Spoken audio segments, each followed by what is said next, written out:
The brutal choices that the Scottish Government has had to make Ms Regan, could we check that your microphone's in the right position? Thank you. Brutal choices that the Scottish Government has had to make are a result of a fiscal framework that I warned about a few weeks ago in this chamber that is set up to fail Scotland. And are we really surprised anymore by the callous actions of a UK Tory government that is hostile to people that are struggling to survive with dignity, but can find the money for election promises to keep themselves in power? Tax cuts used cynically and irresponsibly as a sugar rush in an election year, petulantly ignoring warnings of any detrimental consequences, but a refusal to tax obscene wealth, to invest in long-term economic security and environmental responsibility through the reserved fiscal levers that only they have, has a direct and indirect impact on the people of Scotland. While people across the UK continue to suffer from the increasing strain in their cost of living from the UK Government's irresponsible choices, here our government is left holding the ball of delivering a pay more, get less budget to constituents across Scotland's communities. But I think people don't want more excuses. In fact, what they're looking for now is solutions. And I do sympathise with the Scottish Government's challenge of spreading an ever-thinning real-term budget across increasing demands. But while election promises are not delivered, it only further erodes public trust. I welcome the Government implementing my proposal for the very necessary short-term step to cancel school meal debt by allocating £1.5 million of funding to local authorities.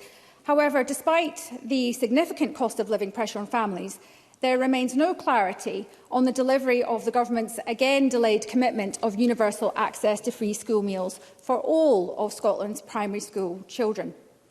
Access to enough and quality food for primary children is a key driver for their development and also for their education outcomes, and this promise must be delivered now without further delay. While the statutory inflationary uplift of £26.70 of the game-changing child payment is welcome, it doesn't go nearly far enough, despite the First Minister himself committing to an increase of £5 in his first budget whilst he was running for party leader. An open letter sent to the First Minister last year was signed by over 150 charities, faith groups, trade unions and civic organisations, urging him to deliver on his commitment as a first step and then to follow up with our Alba party policy of £40 a week child payment. A must if there is to be any hope at all of the Government meeting its targets to tackle the scourge of child poverty in this land of abundant resources. But even such targeted mitigation is not enough, as the Scottish Government is still running to stand still to keep heads above water against the surging consequences of a UK Government choices that Scotland's 59 MPs have no electoral arithmetic to influence at Westminster.